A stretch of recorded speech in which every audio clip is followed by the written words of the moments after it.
Hello everyone, welcome back to my YouTube channel I am homeopath. Hope you all are doing well. और मेरा नाम है doctor जोशिन Mansuri. और आज का जो हमारा लेक्चर है उसके अंदर हम कंटिन्यू करने वाले हैं। हमने जो लास्ट में मेडिसिन पढ़ी थी विच इज एगेरिकस मुस्केरियस उसको। तो जो लास्ट लेक्चर था, अगर आपने अभी तक वो नहीं देखा है तो प्लीज जाकर देख लेना, आपको प्लेलिस्ट पर भी मिल जाएगा और नीचे डिस्क्रिप्शन बॉक्स में भी मैं उसको दे दूंगी, ठीक है। तो जो लास्ट लेक्चर था उसके अंदर हमने एगेरिकस का जो सारा बेसिक डेटा है, कॉन्स्टिट्यूशन है, उसके अलावा मेंटल जनरल है, फिजिकल जनरल है, हेड है और बैक, ठीक है। इतनी चीजें हमने पढ़ी थी। अभी हम इसको पढ़ने वाले हैं फ्रॉम द एक्सट्रीमिटीज, ठीक है। तो चलिए शुरू करते हैं एक्सट्रीमिटीज से। जैसे लास्ट लेक्चर के अंदर भी मैंने बात करी थी कि इसका ज्यादा एक्शन है ऑन द नर्व्स, और ये नर्व्स के ऊपर भी एक्शन करके जहाँ पर ज्यादा कोल्डनेस होती है, ठीक है। आपने भी ऑब्जर्व किया होगा कि जब भी आप बहुत लाइक बर्फ वाले पानी के अंदर भी आप अपना हाथ डाल देते हो तो थोड़ी देर बाद वो सुन्न हो जाता है, ठीक है। तो दैट मीन्स कि वहां पर नर्वस एक्शन है, ठीक है। तो इसी टाइप का कुछ एक्शन एगेरिकस का होता है because it is a fungi, right. So extremity के अंदर इसके क्या सिम्टम्स है, रिमेंबर हियर कि हम यहाँ पर एलेन्स की नोट में से पढ़ रहे हैं, तो यहाँ पर सिर्फ जो इंपॉर्टेंट वाले सिम्टम्स है वही दिए हुए हैं। यहाँ पर बहुत सारे जो सिम्टम्स हैं लाइक बोरिक के अंदर रहता है, डॉक्टर केंट की जो मटेरिया मेडिका है उसके अंदर बहुत सारे आपको सिम्टम्स मिलेंगे, लेकिन जो एलेन्स की नोट है उसके अंदर बहुत लिमिटेड आपको सिम्टम्स मिलते हैं, बट दे आर इम्पोर्टेंट। और खास करके एलेन्स की नोट के अंदर से जब हम पढ़ते हैं तो they are important for the AIA-PGT also, right. So शुरू करते हैं। The uncertainly in the walking, that means कि पेशेंट अच्छे से वॉक नहीं कर पाता। स्टेम्बलिंग गेट, राइट, बार बार चलते चलते रुक जाता है। Stumbles over everything in the way, ठीक है, बार बार कोई भी जगह आती है तो उसको पकड़कर पेशेंट खड़ा हो जाता है। Feels pain as if beaten, right, जैसे कि कोई बीट कर रहा है, कोई बार बार पेशेंट को मार रहा है, ठीक है। इस तरीके का पेशेंट को पेन होगा while walking, when standing, right. उसके बाद हम बात करते हैं नर्वस सिस्टम के बारे में। So there is a involuntary movement while awake, that means कि जब हम सो रहे होते हैं, जब हम स्लीप के पोजीशन के अंदर होते हैं तब हमें नहीं पता होता है कि हमारे हाथ पैर क्या मूवमेंट कर रहे हैं, ठीक है। They are involuntary movement but and they are okay, ठीक है, उसके वो बिल्कुल नॉर्मल है। लेकिन जब पेशेंट स्लीप की पोजीशन में नहीं है, वो अवेक है, तब भी उसका इनवॉलेंटरी मूवमेंट होता है, right, which is abnormal of course.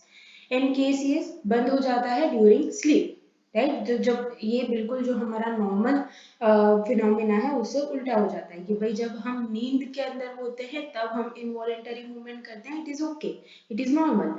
लेकिन जब हम नींद में से बाहर निकल जाते हैं और जब हम अवेक हो जाते हैं तब हम हमारी विल के अकॉर्डिंग जो है कि मूवमेंट कर सकते हैं, विच इज नॉर्मल। लेकिन यहाँ पर क्या है, बिल्कुल उल्टा है कि जब पेशेंट सो रहा होता है तब कोई इनवॉलेंटरी मूवमेंट नहीं होती है, लेकिन जैसे ही वो उठता है, नींद में से उठता है, तो उसको इनवॉलेंटरी मूवमेंट्स होती है।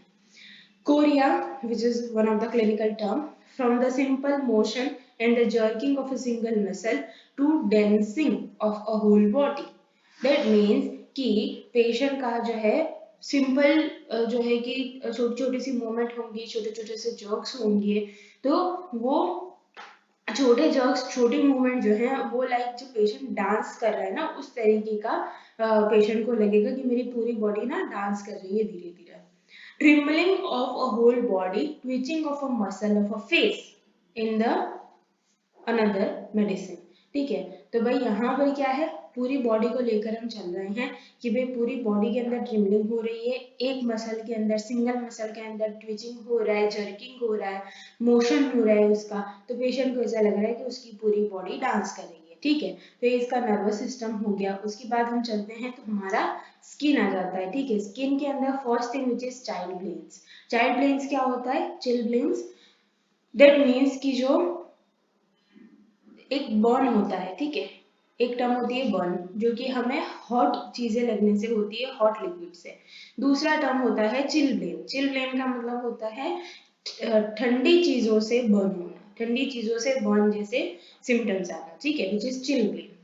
देन दैट इच, जहाँ पर चिलब्लेन हुआ है, जहाँ पर ठंडी चीज की वजह से बर्न हुआ है, वहां पर इचिंग आएगी, burn इंटॉलरेबली, force bite and all the consequences of exposure to cold especially on the face, right? जो चीज मैंने आपको पहले भी बताई कि जैसे बस इतना समझ लो कि एक पेशेंट है, उसने एक ग्लास भरा हुआ है आइस से और उसके अंदर अपना फेस डाल दिया है, तो वो जिस तरीके का पेशेंट को, जैसे आपने भी शायद से ऑब्जर्व किया होगा कि जब आप आइस लगाते हो फेस के ऊपर, या फिर तो बहुत बार हम देखते हैं कि बाउल के अंदर आइस आइस वाला पानी लेकर जो लोग होते हैं स्किन केयर करने के लिए, हम फेस को उस बाउल के अंदर डुबा देते हैं। दैट टाइम हमें बर्निंग फील होती है, एट दैट टाइम उसके बाद कुछ लोगों को इचिंग होती है, राइट? They are sensitive. तो यहाँ पर उसी तरीके का फिनोमेना है, लेकिन यहाँ पर ये इम्पोर्टेंट नहीं है कि भाई आपने बाउल भरा हुआ ठंडा पानी के अंदर फेस डाला है, पेशेंट को ऐसे ही ऐसे सिम्टम्स आते हैं, ठीक है? Sensation as if the ice touches और the ice cold needles, right? कि भाई ऐसा सिर्फ सेंसेशन आएगा, there is no ice but patient को सेंसेशन आ रहा है। Where piercing the skin and as from hot needles, that means कि पेशेंट को, हमने पहले आगे क्या लिखा, आइस टच हो रही है, ऐसा पेशेंट को सेंसेशन आ रहा है। आइसी कोल्ड नीडल्स टच हो रही है, पियर्स कर रही है, स्किन के अंदर जा रही है, स्किन के अंदर चुभ रही है, ठीक है? और साथ ही साथ हॉट नीडल्स भी चुभ रही हो ऐसा लग रहा है, लेकिन there is no such kind of things कि भाई आइस नहीं है वहां पर, आइसी कोल्ड नीडल्स नहीं है, बस जस्ट पेशेंट को ऐसा सेंसेशन आ रहा है। Burning, itching, redness of various parts like ear, nose, face, hands, feet and the part are red, swollen and hot. Right? Simple सी बात है। ये सारे किसके सिम्टम्स हैं? इन्फ्लामेशन के सिम्टम्स हैं, ठीक है? बहुत सिंपल चीज है ये। लास्ट में हम देख लेते हैं modality. So there is aggravation after eating, after coition, cold air, mental application, that means कि पेशेंट कोई मेंटल वर्क कर रहा है, ठीक है? Mental application in the sense patient कोई मेंटल वर्क कर रहा है बिफोर द थंडरस्टॉर्म, राइट? तो ये इसका एग्रावेशन हो गया, ज्यादा एमिलियोरेशन यहाँ पर नहीं दे रखा है, ठीक है? लास्ट में रिलेशनशिप देखेंगे तो it is similar to the cimicifuga, calcarea, केनियम आयोड, और हायोसाइमस है, कालीफॉस है, लेकेसिस है, नक्स वोमिका, ओपियम, स्टेमोनियम, और खास करके डेलीरियम का स्टेज जो हमने लास्ट लेक्चर के अंदर पढ़ा था, और फाल्कोहॉल, टू टेरेंट्यूला, जिंकमेट इन कोरिया, ठीक है? तो भाई इसका अगर इम्पोर्टेंस तुम देखने जाओगे अगर एग्जामिनेशन पॉइंट ऑफ व्यू से, ठीक है, तो एक तो आपको स्किन पूछा जा सकता है शॉर्ट नोट के अंदर, ये पूरी मेडिसिन जो है वो पॉलीक्रेस्ट है, तो ये आपको फुल मार्क्स में भी पूछी जा सकती है, ठीक है? तो उसके अलावा आपको दूसरा क्या पूछा जा सकता है, तो लाइक मेंटल के अंदर जो हमने डेलीरियम पढ़ा था, यहाँ पर तो एक ही लाइन दे रखी है, बट जब आप दूसरी बुक्स में से पढ़ोगे तो उसका मेंटल अच्छा खासा दे रखा है, ठीक है? मेंटल सिम्टम्स अच्छे खासे दे रखे हैं, तो वो भी आपको शॉर्ट नोट में पूछा जा सकता है। उसके अलावा, ठीक है, बैक जो है वो भी आपको शॉर्ट नोट में पूछा जा सकता है, लाइक बैक और एक्सट्रीमिटी दोनों मिक्स करके पूछे जाता है। बहुत बार ना मेल सिम्टम्स भी पूछे जाते हैं, यहाँ पर भले ही एक लाइन दे रखी है लेकिन आपको दूसरी बुक्स भी रिफर करनी है जब आप एकेडमिक पॉइंट ऑफ व्यू से किसी चीज को देख रहे हो, ठीक है? बिकॉज एलेंस की नोट क्या है, ये सिर्फ की नोट्स है, राइट? इसके अंदर सिर्फ आपको इम्पोर्टेंट सिम्टम्स ही मिलते हैं, लेकिन दूसरे भी बहुत सारे सिम्टम्स होते हैं जो एक मेडिसिन के अंदर रह जाते हैं, जो कि एलेंस की नोट में नहीं दे रखे हैं। तो आपको, अगर वापस से बता रही हूँ, अगर आप एग्जाम के पॉइंट ऑफ व्यू से पढ़ रहे हो तो सबसे पहले आपको बोरिक पढ़नी है, उसके बाद आप एलेंस की नोट पर जा सकते हो, ठीक है? सो होपफुली यहाँ तक आपको सारी चीजें अच्छे से समझ में आई होंगी। हमने एगेरिकस को पूरा समझ लिया है, राइट? अगर कोई भी क्वेश्चन रहता है then you can ask me in the comment section, and do not forget to like, comment, share and subscribe to my channel, and thank you so much for watching.